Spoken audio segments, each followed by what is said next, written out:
Assalamualaikum warahmatullahi wabarakatuh. Perkenalkan, saya Ina Adita Hartono dengan NIM C1C019017 kelas R13. Di sini saya akan menjelaskan mengenai penggunaan sistem manajemen biaya untuk pengambilan keputusan strategik pelanggan dengan mata kuliah akuntansi manajemen lanjutan yang diampu oleh Bapak Yulisman SE MSI AKCA. Berikut penjelasannya. Yang pertama, saya akan menjelaskan analisis customer perspective dalam balance scorecard. Pengertian balance scorecard.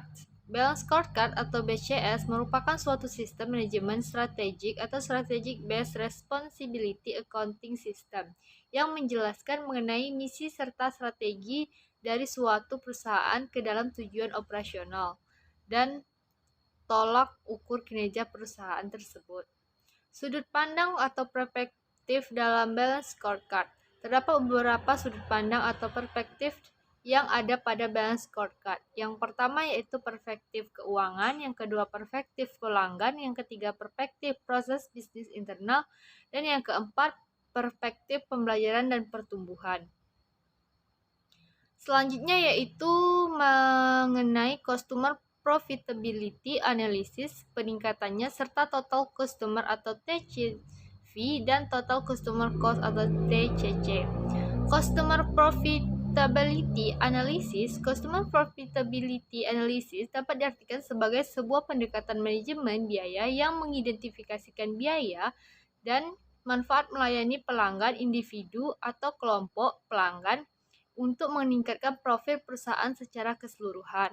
Kemudian customer profitability analysis memiliki manfaat yang memungkinkan manajer untuk yang pertama yaitu mengidentifikasi pelanggan yang paling menguntungkan, kemudian mengelola biaya pelayan dari setiap pelanggan, kemudian memperkenalkan produk atau jasa baru yang menguntungkan, kemudian menghentikan pelanggan atau produk yang tidak menguntungkan, kemudian dapat juga menawarkan diskon dengan tujuan memperoleh volume penjualan yang lebih besar.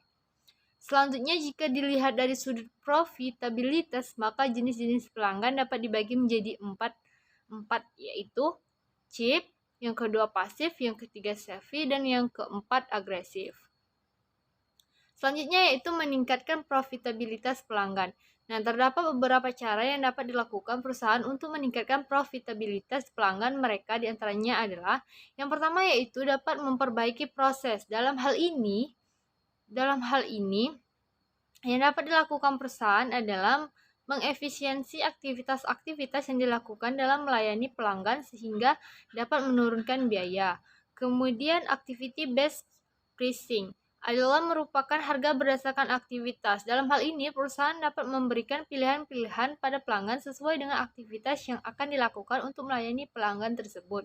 Kemudian mengelola hubungan dengan pelanggan dengan tujuan untuk membujuk pelanggan membeli lebih banyak lagi produk atau jasa perusahaan. Kemudian lebih disiplin dalam memberikan diskon dan allowance. Disarankan agar perusahaan dapat memberikan diskon atau allowance pada pelanggan dengan benar-benar selektif.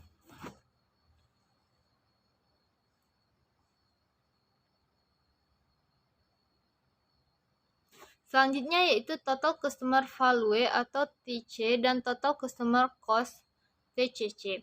Total biaya pelanggan atau total customer cost adalah sejumlah biaya yang harus dikeluarkan oleh pelanggan untuk mendapatkan barang atau jasa yang diinginkan. Nah, skema total nilai pelanggan yaitu yang pertama produk value atau nilai produk, kemudian service value atau nilai pelayanan, kemudian personal value atau nilai karyawan, dan yang keempat image value atau nilai citra.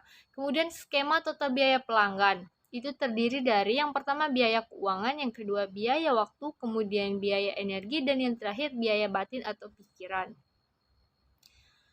Selanjutnya relevansi antara profitabilitas dan loyalitas pelanggan. Nah, loyalitas pelanggan adalah penentu yang paling penting dari pertumbuhan dan profitabilitas. Hallwell 1996 mengungkapkan bahwa kepuasan pelanggan berpengaruh terhadap loyalitas pelanggan yang kemudian berhubungan dengan profitabilitas. Loyalitas menciptakan keuntungan yang meningkatkan melalui peningkatan pendapatan, mengurangi biaya untuk memperoleh pelanggan. Selanjutnya yaitu Customer Lifetime Value. Customer Lifetime Value merupakan prediksi nilai keuntungan yang berkaitan dengan hubungan pelanggan di masa yang akan datang yang biasanya digunakan untuk menentukan nilai jangka panjang dari pelanggan. Nah, Lifetime Value ini bertujuan untuk menentukan prioritas konsumen, kemudian menentukan konsumen yang bersifat future potensial atau berfungsi baik di masa yang akan datang, kemudian melakukan referensi dengan konsumen, kemudian menentukan keputusan-keputusan bisnis penting, yaitu SALE. SALE seperti menentukan apa yang akan dijual selanjutnya dan bagaimana bentuk kerjasama. Kemudian marketing, berapa besar biaya dan upaya yang dilakukan untuk memperoleh pelanggan atau pasar. Kemudian pengembangan produk yang merupakan bagian inovasi yang dilakukan oleh produsen dalam mempertahankan konsumen atau pasar.